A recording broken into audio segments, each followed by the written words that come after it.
Donald Trump desperately tried to compete with President Biden's visit to the southern border today by going to another spot on the border 350 miles away from the president, where once again, Donald Trump spoke gibberish about the border.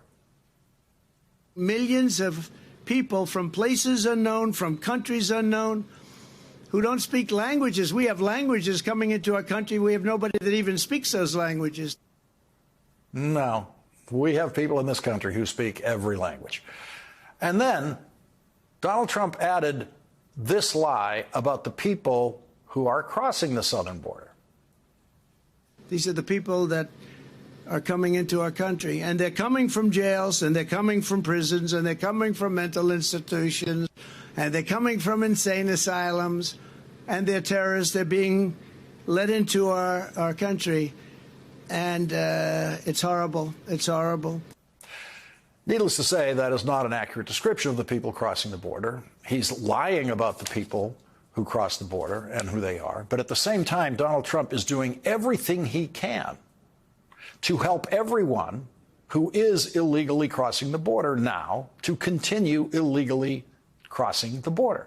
Because Donald Trump ordered Republicans in the Senate and the House to not even allow a vote on a bipartisan border security bill negotiated by our first guest tonight, Democratic Senator Chris Murphy, and Republican conservative senator from Oklahoma, James Lankford.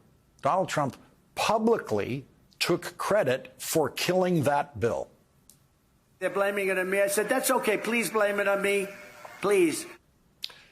And so Donald Trump is saying that as long as Joe Biden is president, which is at least until January 20th of next year, Donald Trump wants everyone who is currently crossing the southern border to continue to cross the southern border. That means, in Donald Trump's own description of the people crossing the southern border, that means he wants terrorists to cross the southern border. He wants drug dealers to cross the southern border. He wants massive shipments of fentanyl to cross the southern border. He wants murderers to cross the southern border. He wants all of those people and things that he describes to cross the southern border that he says he is opposed to crossing the southern border. At the same time, says he's opposed to that. Now, those are the mental challenges that are presented to Trump voters every day, which they fail to comprehend.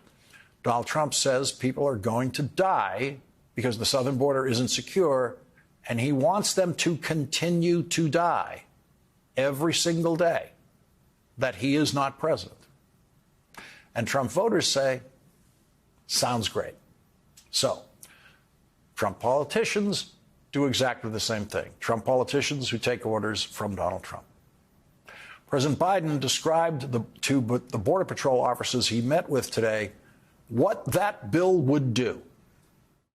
With this deal, we could hire 1,500 additional border security agents, 1,500 additional officers, and between ports of entry. For the last 4 years, staffing has been roughly that, flat, just flat. Agents working overtime, spending long hours patrolling the border, making major sacrifices. And I know it takes a big toll on them and their families. That's why in December I signed a bill finally getting Border Patrol agents what I've been pushed by and reminded by the congressman, overtime pay they deserve. And finally getting overtime pay. I mean, it's ridiculous it took this long. It was a long past time, and I was proud to do it, but we need to do more. It's time to step up. It's time to step up, provide them with significantly more personnel and capability. And what you just heard is why the Border Patrol agents who in the past have supported Donald Trump are now supporting the bill Joe Biden wants to sign into law and that Donald Trump wants to prevent from becoming law. The majority of Democrats and Republicans in both houses support this legislation until someone came along and said, don't do that, it'll benefit the incumbent. That's a hell of a way to do business in America for such a serious problem. We need to act. And then Joe Biden made Donald Trump an offer he couldn't refuse. Unless, of course, Donald Trump doesn't really care about the border. I understand my predecessor's legal past today.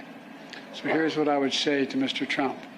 Instead of playing politics with this issue, instead of telling members of Congress to block this legislation, join me, or I'll join you. in telling the Congress to pass this bipartisan border security bill. We can do it together. You know and I know it's the toughest, most efficient, most effective border security bill this country has ever seen. So instead of playing politics with the issue, why don't we just get together and get it done? Let's remember who the heck we work for. We work for the American people, not the Democratic Party, the Republican Party. We work for the American people. And here's what Republican Senator James Lankford said about the border security bill that he personally negotiated before Donald Trump ordered him to abandon his own bill. I would also remind folks during the Trump administration, we also had days of more than 4,000 people that were illegally crossing the border under the Trump administration in 2019, and they were struggling because there's gaps and loopholes in the law. Are we as Republicans going to have press conferences and complain the border's bad and then intentionally leave it open? After the worst month in American history in December, now we've got to actually determine, are we going to just complain about things, or are we going to actually address and to change as many things as we can? Senator Lankford's partner in the negotiations for that bill, Democratic Senator Chris Murphy, said today, the border is a money-making grievance machine for Republicans. That's all. Period. Stop.